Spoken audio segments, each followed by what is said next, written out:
కాబట్టి హైదరాబాద్కు కూడా మనుషులకు ఇబ్బంది రాకుండా ఉండాలి. 1 కోటి మంది పైగా ప్రజలు ఇక్కడ ఉంటున్నారు, ఒకరోజు తట్టుకోలేరు. కాబట్టి ఇక్కడ కూడా అవసరం ఉంది, వాడండి అయ్యి చెప్పారు వాళ్ళు. పాపం దానికి వాళ్ళని జైల్లో ఇస్తానే జైలేకపోవడమే తప్పు. ఓకే, ఇట్లా చాలామంది పోయారు, మాట్లాడిన వాళ్ళు, ఇలా జైల్లో పెడదాం అనుకున్న వాళ్ళు, పెట్టిన వాళ్ళు కాలగర్భంలో కలిసిపోయారు చాలామంది. ఓకే, నీకు ఆ చరిత్ర తెలియదు, అది వేరే విషయం. ఇక మా విషయం, మా రక్తం నరికి పొలాలలో చల్తా అన్నావు కదా. ఇవాళ తెలంగాణలో ఇంచులో కేసీఆర్ చెమట రక్తాలు ఉన్నాయి. ఇవాళ తెలంగాణ స్వేచ్ఛ వాయువు పీల్చుకుంటుందంటే, తెలంగాణ ఒక భౌగోళిక రాష్ట్రంగా ఏర్పడిందంటే ప్రతి ఇంచులో కేసీఆర్ చెమట ఉంది. కేసీఆర్ రక్తం చెమటగా మారే వచ్చింది, కొత్తగా ఏం లేదు. ఇవాళ ఆయన అప్పుడు ఇప్పుడు ఎప్పుడు సిద్ధంగానే ఉన్నాడు.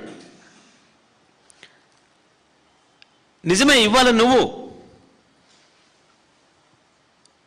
మమ్మల్ని నరికి మా రక్తంతో పంటలు పండిస్తారంటే మేము సిద్ధంగానే ఉన్నాం. కేటీఆర్తో సహా, కేటీఆర్తో సహా మేమందరం సిద్ధంగానే ఉన్నాం. తెలంగాణ ప్రజలకు అదే అవసరమైతే, ఒకవేళ రక్తంతోనే పంటలు పండితే నువ్వు భావిస్తే, ఎందుకంటే 2001లో జై తెలంగాణ నినాదం మొదలుపెట్టి వచ్చినాడే ఉంటామా పోతామా ఏమవుతామో తెలియని స్థితిలో వచ్చినాం. కేసీఆర్ గారు ఆ మాట ఆనాడే చెప్పిండు, ఉంటామో ఊడుతామో ఏమవుతామో, బతుకుంటే మాత్రం తెలంగాణ తెచ్చిందనక వెనక్కిపోయేది లేదు.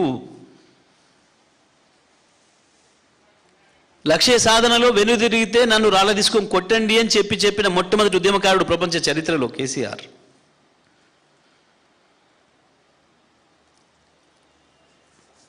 నీకు తెలియదు, ఎందుకంటే ద్రోహుల చేతిలో ఆయుధంగా ఉన్నవాడివి నువ్వు.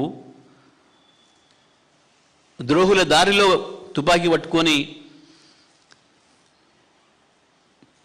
తీసుకొచ్చిన వాడివి నువ్వు. ఆనాటి మీ బుల్లెట్లకు, నీ చేతిలో ఉన్న తుపాకీల బుల్లెట్లకు అనేక మంది తెలంగాణ బిడ్డలు వాళ్ళ రక్తాన్ని ధారపోసినారు. అవసరమైతే మళ్ళొక్కసారి కూడా తెలంగాణ కొరకు రక్తం ధారపోయడానికి మేమెవరు వెనుకాడడం లేదు. కేసీఆర్ సైనికులం. మిస్టర్ రేవంత్ రెడ్డి, గుర్తుపెట్టుకో. ఇక నీ ప్రగల్భాలు, నీ ప్రేరాలపన ఆపు.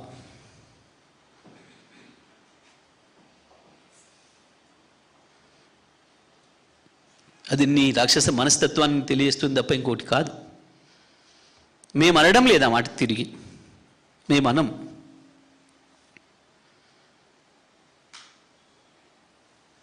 నిజంగానే రాష్ట్ర డీజీపీ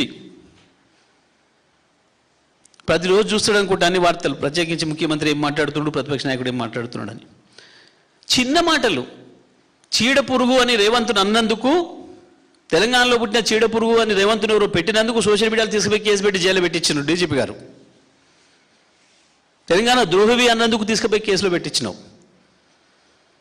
ఇవాళ ఈ మాట ఏందో చూడు, మరి దాని మీద కేసు పెడతావా సుమోటో చూడు. మీ పోలీస్ పంతనం తెలుస్తుంది. ఒక రాజకీయ విమర్శకే కేసులు పెట్టి జైల్లో పెడుతున్నారు. ఎక్కడో చిన్న కింద సోషల్ మీడియా వర్కర్లు, మా కార్యకర్తల నుంచి మొదలు పెడితే మా ఎమ్మెల్యేల వరకు అందరి మీద కేసులు పెడుతున్నావు. స్వయంగా ముఖ్యమంత్రి కోసి రక్తం చల్లుతా అని మాట్లాడుతుంటే, సరే ముఖ్యమంత్రి డీజీపీ ఏనైనా పోని, మాకేం ఇబ్బంది లేదు, మాకేం భయం లేదు, మాకేం బాధ లేదు, మేము దానికి సిద్ధపడి వచ్చిన వాళ్ళం. నిజమే, ఒకప్పుడు మీ సమైక్యంధ్ర తూటాలతోని రక్తం బారిన ఈ నేలల్లో అగో గదే కన్నెపల్లి పంప్ హౌస్ తోని కేసీఆర్ ఇంచు నీళ్లు బారిచ్చిండు, దాంతోనే సస్యశ్యామలం చేసిండు, దాంతోనే 3 కోట్ల టన్నుల పంట పండించిండు.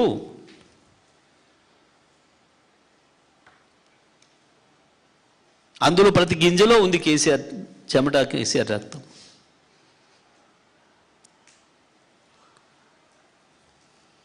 సో మూర్ఖ ముఖ్యమంత్రి, నువ్వు తెలుసుకుంటే మంచిది.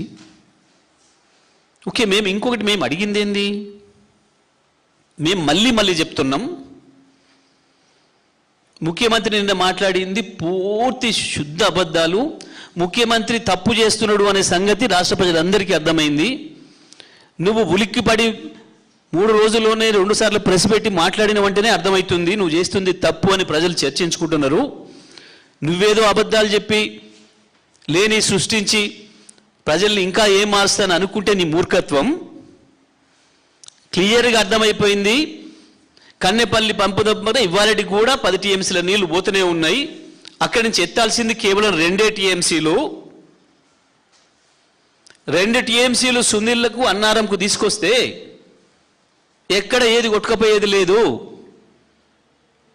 సుందిలలో అన్నారంలో కూడా 100 కొద్ది టీఎంసీలు నిల్వ చేసేది లేదు. కన్నెపల్లి పంపు నుంచి ఏదైతే 2 టీఎంసీలు లేపుతామో అవి చక్కగా అన్నారం దగ్గరికి వస్తాయి. అదే నీళ్లను మళ్ళీ పైకి లేపితే మళ్ళీ సుందిల నుంచి మళ్ళీ ఎల్లంపల్లి వరకు అవే 2 టీఎంసీలు వెళ్ళిపోతాయి. ఆడ నిలబడితే మహా అయితే ఒక్కొక్క టీఎంసీ నిలబడతాయి. సుందిలలో అన్నారంలో నిల్వ ఉండేవి ఒక్కొక్క టీఎంసీ మాత్రమే. మిగతా 2 టీఎంసీలు ఎత్తుతూనే ఉంటాం. 3 టీఎంసీలు నిలబడితే చాలు. ఇక అజ్ఞానపు ఆ మంత్రి చెప్పే మాట, దాన్ని ఈ మూర్ఖపు ముఖ్యమంత్రి కూడా సమర్థిస్తున్న మాట, భద్రాచలం కొట్టుకుపోతుంది, 44 ఊళ్ళు కొట్టుకుపోతే సిగ్గుపోతుంది మాట్లాడితే. ప్రజలు కూడా తెలవాలి, రైతులకు.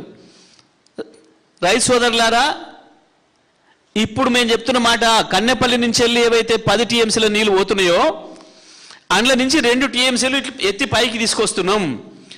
ఈ మూర్ఖులు చెప్పే మాట ప్రకారం ఈ నీళ్లు మళ్ళీ కిందికి జారి వెళ్ళిపోయినా ఈ 2 టీఎంసీలు అండ కలుస్తాయి. రిపోర్టర్ మిత్రులు కూడా వినాలి. కన్నెపల్లి నుంచి తీసుకొస్తున్న 2 టీఎంసీల నీళ్ళను పైకి తీసుకొస్తే ఈ బ్యారేజీ ఇది